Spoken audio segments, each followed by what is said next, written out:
73,000. Isang gabi lang yun. Isang gabi ang ginaso sa Las Vegas, Nevada. It's a night party. Ang ginagawa nila, tapos gumasa sila ng ganon kalaki. Pag pinagsama mo yan, yung 42,000 may get, sa value ngayon, sa palitan ngayon, it's around what? Nasa 2.5 million pesos. Isang House of Representative member. Ganon po sila maglustay ng pera ng bayan.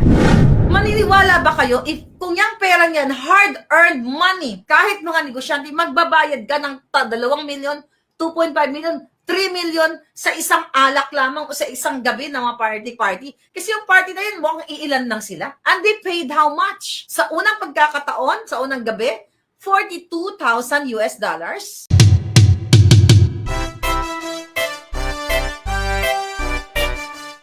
Ang binayaran dyan ay 73,000 US dollar. Itong anak ni Raffy Tulfo, ayan, uminom ng alak. Vegas lifestyle ng mga Tulfo. So itong si Raffy Tulfo, Raffy, di ba? Dalawang sila na, Raffy Erwin. Now, ikaw, Ralph Wendell Tulfo, kung makagastos sa isang bar, isang gabi, ito, sinend to sa akin. Ito'y pinost ng anak ni Tulfo sa kanyang story sa Instagram. At ito ay naganap noong December pa ng 2024. Pakinggan niya ito. Okay?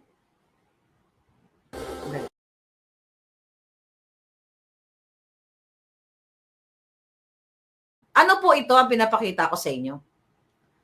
Okay? It takes time para makita nyo yan eh. Okay? Yan ay ang pinapirmahan nung ano, yan o, yung anak ni Tulfo. Yan po ay sa bar sa Las Vegas, Nevada noong December, I think 30, I'm not sure kung 29, 30, 31. Basta New Year yan, mga papalangga. Pa-celebrate ng New Year. Ngayon, ito, ini-screenshot natin. Okay, here we go. Ito yan, ang pinirmahan niya. Ang pinirmahan niya ay worth how much? Nakita niyo ba yan? Okay, lakihan natin. Nakita niyo ba kung magkano yan? Okay, yung resibo na yan, screenshot niyo na.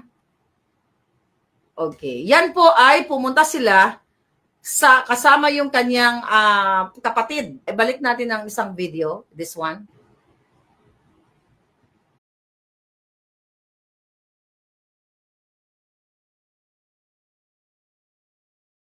Kung mapapansin ninyo, ang pinirmahan niya dyan, ang binayaran niya sa isang gabi ay 42, ayan na, nakita niyo, 42,000, teka, pinalakayan ko yan.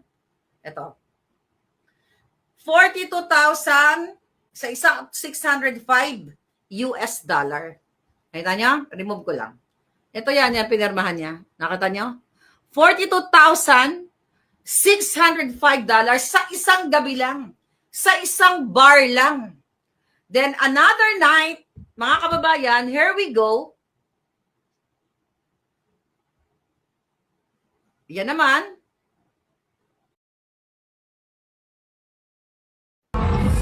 Ayan, uminom ng alak. Okay, ayan yung kapatid niya. Play natin. Okay. Sa niya, sila ayun yung tungol, yun, yung asawa ng anak ni Tulfo. Ayan, di ba? Tignan mo.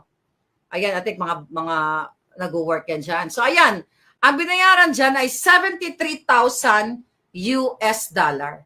Okay, ayan. Ayan yung shot. Okay, 73,000 US dollar. Ito yan, mga kababayan. 73, nakita nyo ba ang presyo? 73,000. Isang gabi lang yun. Isang gabi ang ginaso sa Las Vegas, Nevada. It's a night party. Ang ginagawa nila, tapos gumasa sila ng ganon kalaki. Pag pinagsama mo yan, yung 42,000 may get, sa value ngayon, sa palitan ngayon, it's around what? Nasa 2.5 million pesos. Doon sa sumunod na gabi, o sa another night, mga kababayan, nagbayad siya ng $73,000 US dollars. Ikaw ba kung may business ka? Okay? Magbabayad ka ba ng ganun kalaki sa isang gabi lang? Kung ikaw ay pinaghirapan mo o negosyante ka, hindi ka magbabayad ng 73,000 isang gabi, magkano lang ang sweldo ng, kung tutusin ng mga kongresista, salary grade, how much sila? Nasa 200 plus o 300 plus lang yung kanilang, ang tawag dito? Ito. Salary grade 31, okay, nasa 285,000 lang, okay? Bilang isang House of Representative member, ganun po sila maglustay ng pera ng bayan. Sabi ni De La Cruz, sangkot din yan sa QC sa flood control si Ralph. Okay? So ngayon, maniniwala ka ba na yan ay pinaghirapan nilang pera ng bayan? Okay? Ano daw? Sabi ni, nakita niyo yung tip? Okay, naka-quest na ano nyo? Ang tip is, ang galing ni Congressman, no? Cora, okay? 73,000, baka tip pa lang. No, actually, nakasulat yung tip dito eh. Okay, tip, 73,000. Ang tip yata is nasa, kasi 20, ilang percent tong pinili niya. Ang tip, ang bill nila is actually nasa 51, then mayroong gratuity eh. So parang 14,000 sa tip pa lang eh. Anyway, bakit ko pinapakita sa inyo yan? Maniniwala ba kayo if kung yung pera yan, hard-earned money, kahit mga negosyante, magbabayad ka ng 2 million, 2.5 million, 3 million sa isang alak lamang o sa isang gabi ng mga party. Kasi yung party na yun, mukhang iilan lang sila. And they paid how much? Sa unang pagkakataon, sa unang gabi, 42,000 US dollars.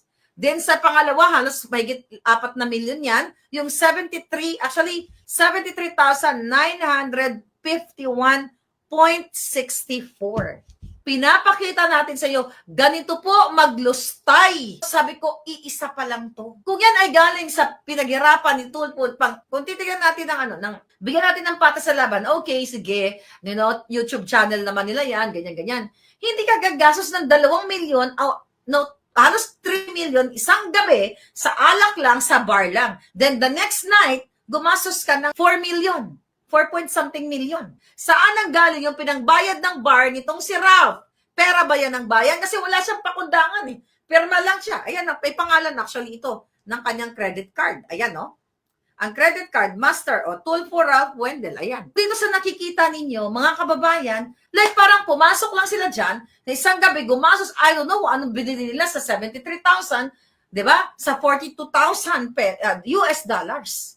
Tapos pinirmahan lang ng ganyan, para ka lang nag-sign ng bill na $42. Saan galing ang pera ng mga na ito? Nakita niyo mga kababayan, yang mga nasa Kongreso, for sure marami pa yan, masasangkot. Baka mapangalanan yan si Tulfo at sino pa na mga politiko doon.